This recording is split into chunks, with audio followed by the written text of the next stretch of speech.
Assalamualaikum warahmatullahi wabarakatuh. Iwanillah. Pada video kali ini kita akan masuk ke part 4 ya.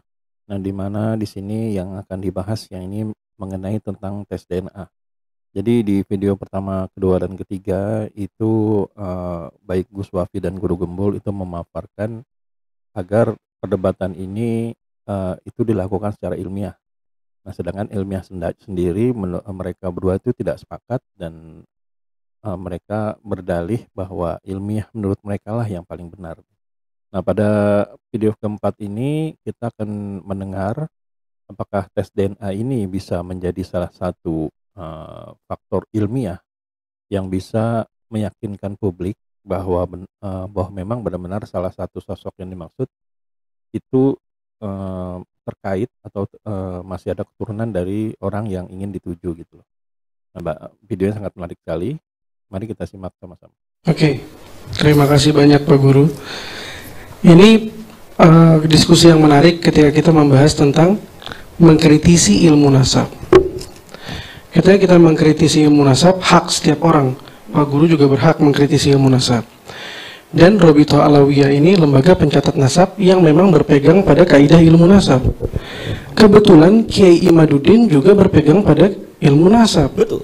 Ilmu nasab sama ilmu nasab ketemu diskusi kemarin bisa tuh sama.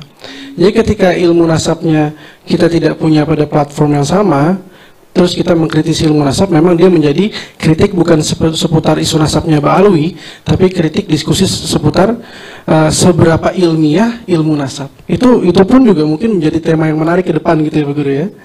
Tentang seberapa ilmiah, seberapa bisa diterima ilmu nasab. Ilmu nasab ini seperti yang disampaikan oleh Gus Wafi, yang dipandang oleh Pak Guru sebagai ilmu yang mungkin tidak ilmiah adalah metode yang digunakan secara generasi bergenerasi. Jadi kalau misalnya kita mau tanya Pak Guru baik apa enggak orangnya, tanya sama saya yang pernah ketemu, kita sezaman kita bisa ngomong.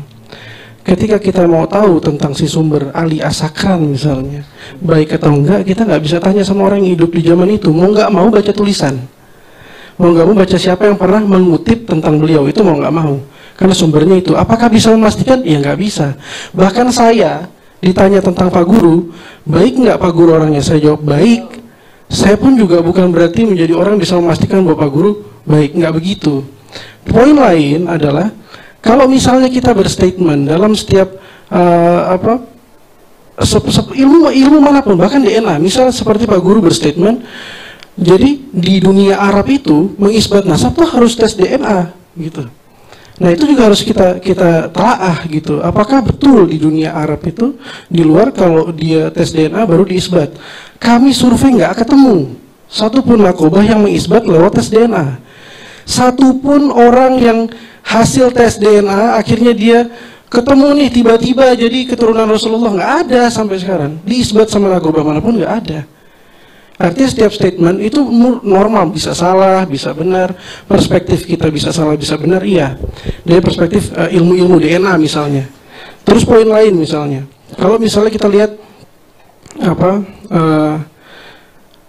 bagaimana kita bisa men-track orang yang jauh di belakang Ali As-Sakran, Ubaidillah. Bagaimana kita bisa men-track ilmu apa yang bisa digunakan? Ada filologi, ada arkeologi yang bisa juga berperan di sana. Nah, ada filolog misalnya menyampaikan berdasarkan ilmu filologi, Ubaidillah bin Ahmad ini tokoh fiktif. Berdasarkan filologi, Ubaidillah ini tokoh fiktif. Itu sebuah kesimpulan hasil dari penelitian. Kita minta penelitiannya, apakah pernah meneliti manuskripnya, pernah datang ke Hadramaut kah, cek semua peninggalannya. Kami berdiskusi dengan, nanti setelah ini ada sesi penonton, masih ada sesi tentang filologi yang kita menghadirkan Prof. Titi Pujiastuti dan Prof. Yasmin Syahab. Mereka yang akan menjelaskan bagaimana kesimpulan sampai pada filologi bisa membatalkan nasab Ba'alawi atau membatalkan keberadaan Ubaidillah, apa proses yang harus dijalani begitu Pak. Itulah tadi penjelasan dari moderator ya mengenai nasab yang dimaksud, di mana banyak sekali metode atau ilmu-ilmu yang bisa ditarik kesimpulannya bagaimana bisa menemukan seseorang yang sudah tidak ada lagi, yaitu salah satunya dengan ilmu filologi tadi ya. Nah, di sini juga moderator menjelaskan tentang tes DNA, di mana kalau misalnya para penonton semua sering mengikuti dari vlog-nya Guru Gembul. Nah, Guru Gembul ini sempat menyatakan kalau salah satu metode ilmiah yaitu dengan tes DNA. Nah, sedangkan sesuai dengan kata moderator tadi, tes DNA itu juga tidak menjamin kalau seseorang itu bisa diketahui nasabnya langsung lurus ke Rasulullah atau tidak.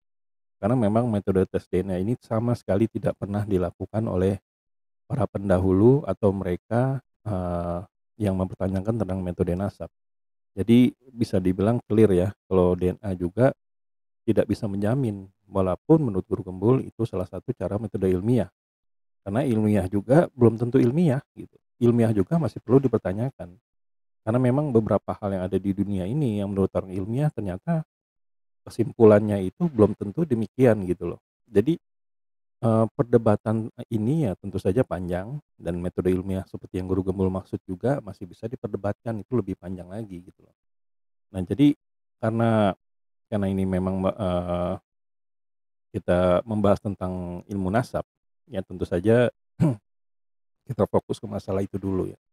Jadi sampai di sini dulu ya dan project. Boleh memang kami ada salah-salah kata kami mohon maaf. Wabillahi taufiq wal hidayah. Wassalamualaikum warahmatullahi wabarakatuh.